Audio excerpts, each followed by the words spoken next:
आदरणीय बुजुर्गों, भाइयों और बहनों, मेरे साथ पहले नारा लगाइए, बड़ा देव की, नर्मदा मैया की, रानी दुर्गावती की।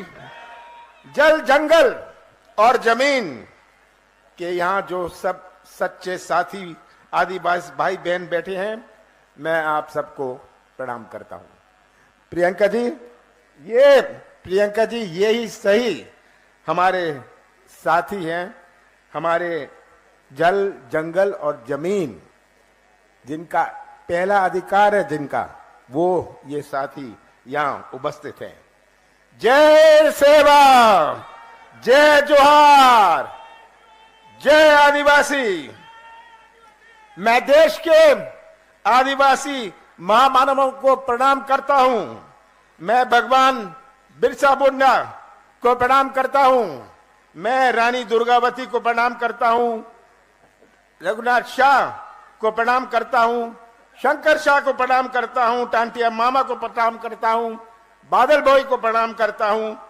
भीमा नायक को प्रणाम करता हूं। खाजिया नायक को प्रणाम करता हूं। सीताराम कंवर को प्रणाम करता हूं। रघुनाथ सिंह जी को प्रणाम करता हूं। सब हमारे देश के, केवल इधर के नहीं, हमारे देश के आदिवासी नेताओं को मैं प्रणाम करता हूं। बहुत खुशी हुई आप सबके बीच में आकर। बहुत पुराना संबंध है। मैंने अपने जवानी का बहुत समय मंडला में काटा है। आप सब, जब मैं देखता हूं इतने सारे चेहरे, इतने सारे पुराने चेहरे जो मेरे साथ उस समय लगा रहते थे, भाई बहनों, याद है आपको? तो यहां आकर मुझे बड़ी खुशी होती है, पर दुख भी होता है। आज क्या हालात है हमारे प्रदेश के, हमारे मंडला के, हमारे नौजवानों के भविष्य का क्या हाल है भ्रष्टाचार का। प्रियंका जी, आप उस प्रदेश में आई हैं जहां बेरोजगारी पूरे देश भर में नंबर 1 है। अभी पलायन की बात हो रही थी।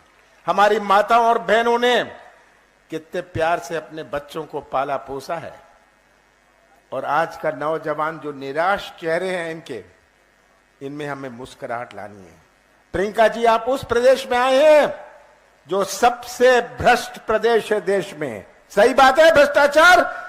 आप सब यहां बैठे हैं, आप भ्रष्टाचार के शिकार हैं या भ्रष्टाचार के गवाह हैं?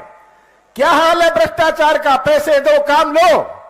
50 एकड़ जमीन है, पैसे दो और गरीबी रेखा में नाम लिखा लो। सही बात है ये आज हालात भ्रष्टाचार के हैं।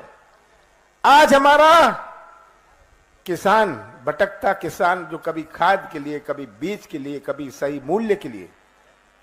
प्रियंका जी, आप उस प्रदेश में आए हैं, और अब तो मैं आपसे लंबी बात नहीं करना चाहता, आपसे ही कहना चाहता हूं, 32 दिन बचे हैं।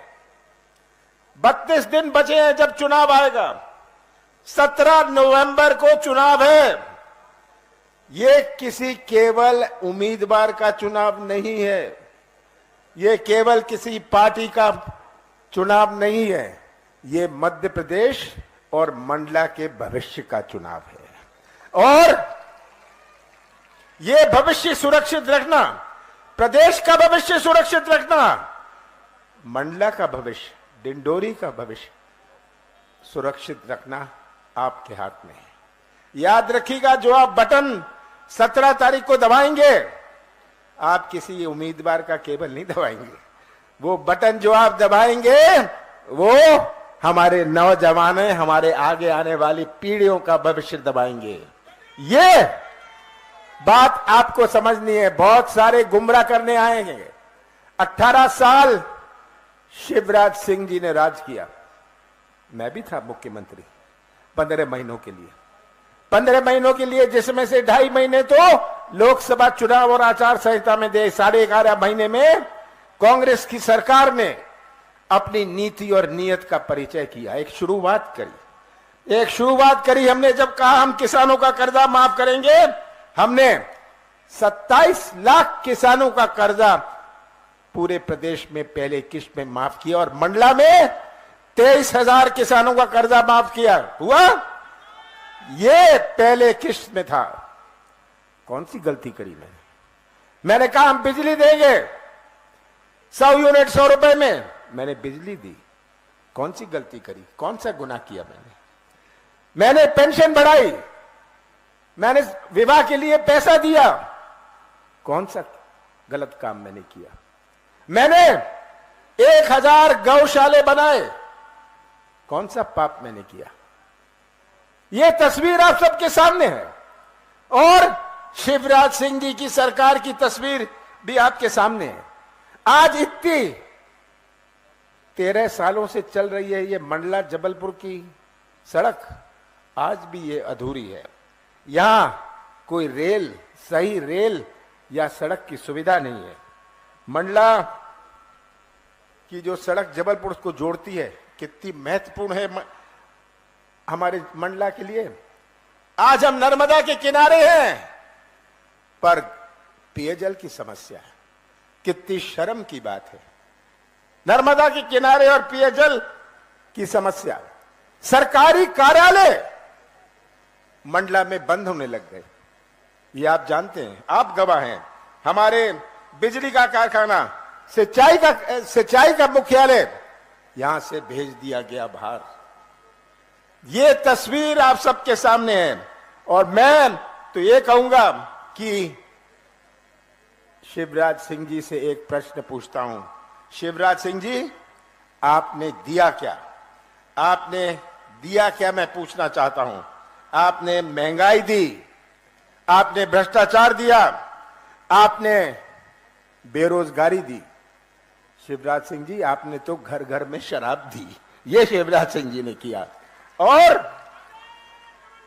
ये तस्वीर आप सबके सामने है। बहुत पुराना संबंध है आप सबके साथ, बहुत पुराना संबंध है और मैं आपको आज वचन देना चाहता हूं कि पेशा कानून जो इन्होंने 18 साल बाद लागू किया, इसके जो नियम है आप बनाएंगे। नियम हम नहीं बनाएंगे, सरकार नहीं बनाएगी, आप ऐसे नियम बनाएंगे ताकि आपको आपका अधिकार मिले। हम विश्व आदिवासी दिवस जो मैंने पहले इसकी घोषणा करी थी और चालू किया था, इसको फिर से चालू करेंगे। हम इसकी छुट्टी तो होगी पर जगह जगह विश्व आदिवासी दिवस का हम उत्सव मनाएंगे। हम बैकलॉग भर्ती, इतनी सारी भर्ती बैकलॉग में है, हम बैकलॉग भर्ती पूरी करेंगे। ग्राम में बर्तन बैंक बनाएंगे, बर्तन बैंक बनाएंगे कि आपके जो त्योहार हैं, आपके जो फेस्टिवल्स हैं, आपका सम्मान से हो सके। जितने भी वन अपराध के केस हैं इनको हम वापस लेंगे।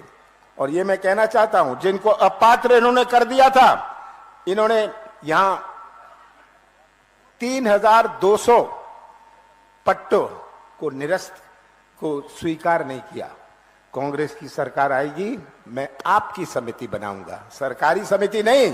प्रदेश चलाना है, आपको चलाना है।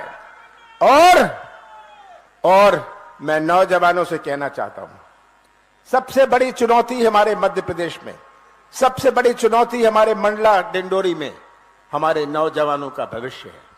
अगर नौजवान जो मध्य प्रदेश का निर्माण करेंगे भविष्य में, अगर उनका भविष्य अंधेरे में रहा तो क्या निर्माण होगा? सबसे ज्यादा प्राथमिकता हम देंगे जो रिक्त पद है, जिनमें हमारे नौजवानों को रोजगार मिले। रोजगार हमारी पहली प्राथमिकता रहेगी। और मैं अंत में यही कहना चाहता हूं, मुझे मंडला पर पूरा विश्वास है, मंडला पर पूरा विश्वास है। अगर छिंदवाड़ा के बाद किसी जिले पर मेरा पूरा विश्वास है तो मंडला पर विश्वास है पूरे देश भर में। मैंने इतना समय यहां काटा हुआ है, यहां के गांव में मैंने धक्के खाए हुए हैं, तो आज वो सब यादें मेरे पास हैं। छिंदवाड़ा के बाद आज आपको स्पष्ट करना चाहता हूं, सबसे ज्यादा प्राथमिकता मंडला को मिलेगी, पर आपके हाथ में है कि आप अपना भविष्य सुरक्षित रखना, आप अपना भविष्य सुरक्षित रखना, ये आपके हाथ में है। और मुझे पूरा विश्वास है, दाएं मत देखिएगा, बाएं नहीं देखिएगा, ऊपर मत नीचे देखिएगा, नीचे मत देखिएगा, इन नौजवानों का चेहरा देखिएगा, इन माताओं बहनों का चेहरा देखिएगा और ऐसा फैसला करिएगा कि मंडला की सभी सीटों का झंडा हमारी विधानसभा में लहराएगा। आप सबका बहुत बहुत धन्यवाद।